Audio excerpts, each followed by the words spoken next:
السلام علیکم دوستو، جیسا کہ آپ لوگ جانتے ہیں کہ چند دن پہلے پاکستان کے شہر اسلام آباد سے تعلق رکھنے والے دانیال خان کار حادثے کا شکار ہو گئے تھے۔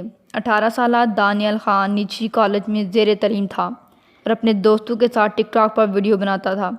ٹک ٹاک پر ان کے گروپ کو فالو کرنے والوں کی تعداد 80,000 سے زیادہ تھی۔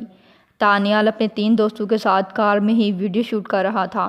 کار کی رفتار 120 کلومیٹر فی گھنٹہ تھی۔ اوورٹیکنگ کے دوران تیز رفتاری کے باعث گاڑی پر قابو نہ رکھا جا سکا، جس کی وجہ سے کار حادثے کا شکار ہو گئی۔ دانیال کے ساتھ اس کے 3 دوست بھی شامل تھے جو اس دنیا سے رخصت ہو گئے۔ ان کے حادثے کی خبر سوشل میڈیا پر بہت زیادہ وائرل ہوئی اور افسوس کرنے والوں کے میسیجز اور پوسٹ سوشل میڈیا پر گردش کر رہے ہیں۔